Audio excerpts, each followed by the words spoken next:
Hello दोस्तों, स्वागत है एक बार फिर से आपका मेरे चैनल पे लीगलिस्ट 127 पे।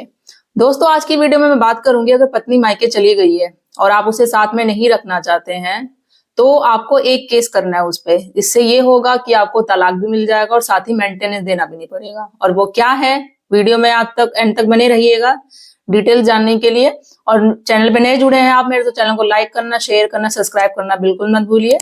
और साथ ही बेल आइकन दबा दीजिए ताकि आपको टाइम टाइम पे मेरे वीडियो की नोटिफिकेशन मिलती रहे।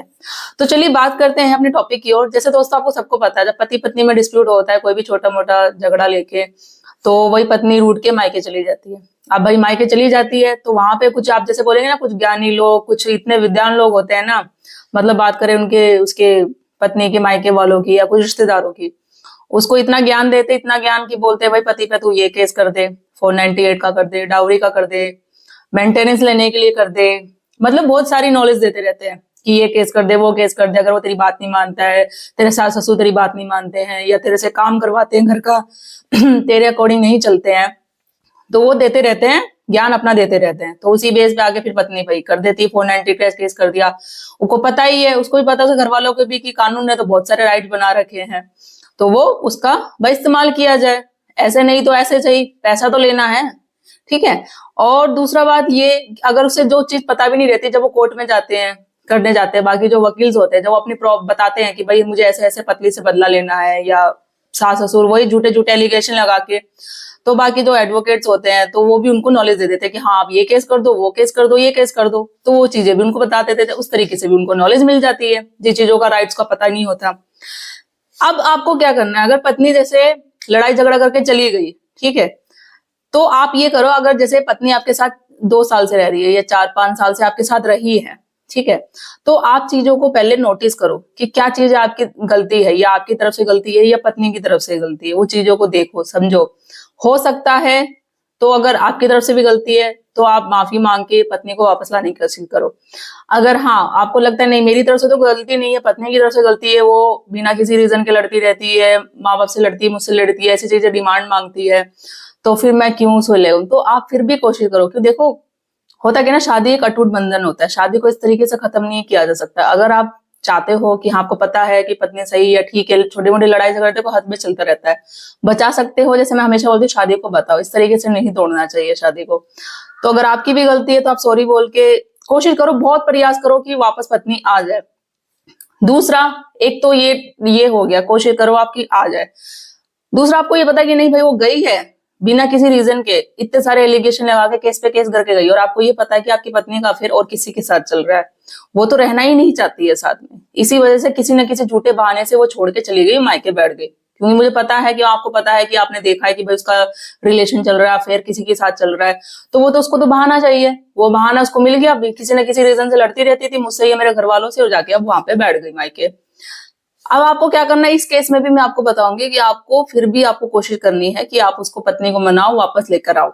आप अब ये बोलोगे भाई मैडम ये क्या बात होती है, पत्नी का तो अफेयर है, मैं तो उसको रखना ही नहीं चाहता, मैं तो उससे तलाक चाहता हूँ, जब उसका अफेयर किसी और से, जो मेरे साथ ही नहीं घर बसाना चाहती, रहना ही नहीं चाहती, फिर मैं क्यों उसको वापस लेकर आऊं, फिर क्यों मैं उसको अपने घर लेकर आऊं। अब देखो ऐसा क्यों है वो मैं आपको बताऊंगी, ऐसा क्यों करना है आपको। जब आपको पता है कि भाई पत्नी आपके साथ ने जितने साल रहना था रह ली, और उसका अफेयर है किसी के साथ, मैं कहूंगी दोनों सिचुएशन में आप उसको अपने घर लेकर आओ। क्यों, इससे क्या फायदा होगा मैं बताऊंगी आपको। आपने कोशिश करी, नहीं आई, आप तो ये चाहते हो भाई कि मुझे उसका अफेयर है, मैं बिल्कुल नहीं रखना चाहता, मैं शादी बिल्कुल तोड़ना चाहता हूँ, तलाक चाहता हूँ, और मुझे उसे मेंटेनेंस देना भी ना पड़े, तो मैं इसलिए कह रही हूँ कि आप उसको लाने की इसलिए कोशिश करो। आप क्या करो, सेक्शन 9 का केस डालो। सेक्शन 9 का ना ऐसा एक ब्रह्मास्त्र है ना, जो आप करोगे ना आपके लिए इससे बेनिफिट ही होगा, फायदा ही फायदा मिलेगा। क्यों, आप एक कोशिश कर रहे हो, दिखा रहे हो, पत्नी ने दूसरी तरफ क्या किया, उसके घर वालों ने उसे ज्ञान व्यान दे दिया भैया कि तू 498 का केस कर दे, डाउरी का कर दे, मेंटेनेंस का कर दे, ये लगा दिया, सब पे आपने लगा दिया केस उस पे।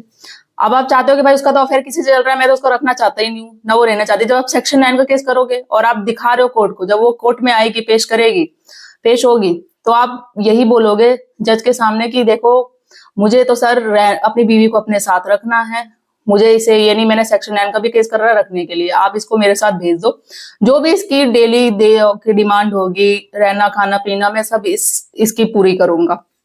पत्नी दूसरी तरफ मना करेगी कि नहीं मुझे नहीं रहना, ये तो वही आरोप लगाएगी कि ये मुझे मारते हैं, पीटते हैं, ये इसके घर वाले मुझे मारते हैं, टॉर्चर करते हैं दहेज के लिए, झूठे झूठे। क्यों? क्योंकि उसको तो रहना ही नहीं है भाई, उसका तो किसी के साथ अफेयर है।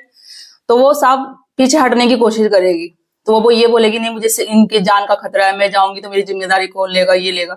आप ये वहां पे कोर्ट में बोल दो, देखो अगर कुछ होता है, मारपीट होती है, कुछ होता है, वैसा तो हमने कोई इस पे दहेज का कुछ नहीं किया, इतने सालों से रह रही है तो अब नहीं किया तो अब क्या होगा। अगर ऐसा कुछ होता है तो हाँ मैं उसकी जिम्मेदारी लेता हूँ, मगर ये अगर सुसाइड करती है, आत्महत्या करती है, तो उसकी जिम्मेदारी हमारी बिल्कुल नहीं होगी। आप ऐसा कोर्ट में बिल्कुल क्लियर बोल दो। अब उसे क्या होगा, भाई ये तो हर चीजों में बोले जा रहा है, रखना चाहता है, बट उसका तो वो है कि वो तो आना चाहती ही नहीं है, पीछे हटेगी वो।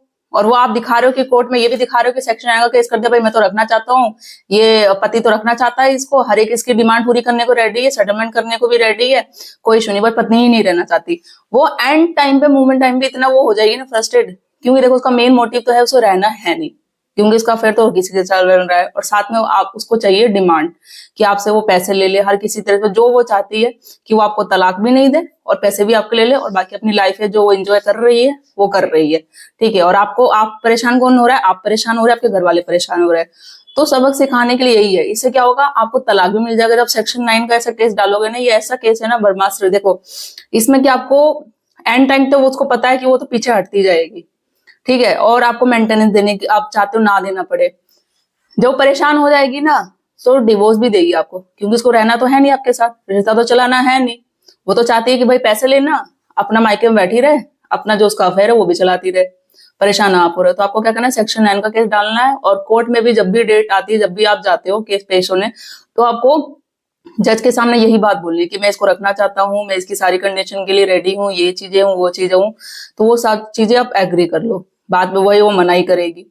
एंड टाइम पे यही डिसीजन होगा कि वो आपको तलाक देने की भी रेडी हो जाएगी। और हो सकता है कि देखो मेंटेनेंस तो देना ना पड़े, अगर देना पड़ेगा भी ना तो ये होगा कोई ऐसा लिमिटेड अमाउंट होगा कि आप जो चाहोगे, जो आपकी सैलरी होगी, जो कोर्ट तय करेगा आपके अकॉर्डिंग, जो आपकी सैलरी होगी, आपकी लाइबिलिटी क्या है, आपके पेरेंट्स आप पे डिपेंड है क्या है, सारी चीजें सिचुएशन आपके हिसाब से ही एक होगा कि एक लिमिटेड अमाउंट, या चाहे वो मेंटेनेंस का। जब ये देखो मेंटेनेंस में देने की बिल्कुल नहीं जरूरत, एक तो होता है एलिमिनी जो शादी डिवोर्स होने के बाद देनी पड़ती है, और एक मेंटेनेंस जो हर मंथ देने की जरूरत पड़ती है। तो जब इसमें आप सेक्शन 9 का केस डालोगे ना, इस सिचुएशन में अगर सेम केस आपके साथ ऐसा हो रहा है, तो इसमें आपको ये परमानेंट, ये जो होता है ना हर मंथली मेंटेनेंस देने की जरूरत नहीं पड़ेगी। क्यों? क्योंकि आप इसमें आपको कोर्ट को आप ये दिखा रहे हो कि मैं तो रखना चाहता हूँ, पत्नी नहीं रखना चाहती, और ऊपर आपसे सेक्शन 9 का भी केस कर रखा है, तो आपको इसमें हर मंथ मेंटेनेंस देने की जरूरत नहीं पड़ेगी। जब एंड ऑफ द केस आएगा, जब वो खुद नहीं रहना चाहेगी, तलाक लेने की रेडी हो जाएगी, और जो आप चाहोगे ना उस बेस पे आपको मिनिमम हो सकता है कुछ लिमिटेड अमाउंट पे, आपकी सैलरी क्या है उसके अकॉर्डिंग, आप पे लाइबिलिटी क्या है, क्या चीजें है, वो क्या करती है आपकी पत्नी, सारी सिचुएशन होके हो सकता है लमसम कुछ अमाउंट हो, कुछ एलिमिनी देनी पड़े, बट इतना नहीं जितना वो चाहती थी ना उसके अकॉर्डिंग आपको देना पड़े, कि आप परेशान हो जाओ, आपको ऐसा लगे कि भाई एलिमिनी या मेंटेनेंस में हर महीने पैसा भी दे रहा हूँ, फिर जब डिवोर्स होगा एक एलिमिनी भी देनी पड़ेगी लमसम, तो एक सजा लगने लग जाए उस तरीके से। जैसे कि आप सबको पता है अतुल सुभाष के साथ हुआ, उसको ऐसा लगने लग गया कि बस उन्होंने अपनी जिंदगी खत्म कर ली।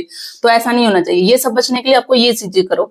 और I'm 100% sure, I am damn sure, क्योंकि देखो कोर्ट में ये सारे केसेस आते हैं और रिलाइव होते हैं, हम खुद भी करते हैं ऐसा, बट ये नहीं कि जो सच्चे केसेस है दोनों तरफ देखा जाएगा केसों को, कि पति की तरफ से भी पत्नी की तरफ से, कि क्या चीजें हो रही है क्या नहीं, सारी चीजों को सुना जाएगा।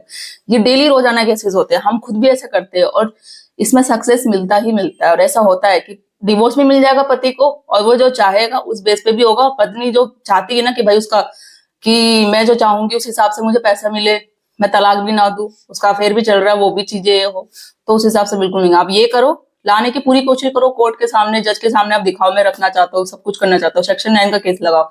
सेक्शन 9 से क्या होगा, एक तो आप फर्स्ट मंथली जो है मेंटेनेंस देने से आप वो बचोगे, उसके बाद एंड ऑफ द केस आपको तलाक भी देने को पत्नी जो रेडी हो जाएगी, और जो आप चाहोगे वो ही उसी के अकॉर्डिंग आपको एक एलिमिनी होगा, जो लिमिटेड अमाउंट होगा, वो नहीं जो वो चाहेगी। तो उस बेस पे वो पता चले, वो भी देने की जरूरत ना पड़े, वो इतना फ्रस्ट्रेट हो जाए बाद में बोले कि भाई तू हाथ ही जोड़ने लग जाए कि मुझे तलाक ही दे दे, मुझे नहीं रहना, ना मुझे पैसे चाहिए, कुछ भी चाहिए।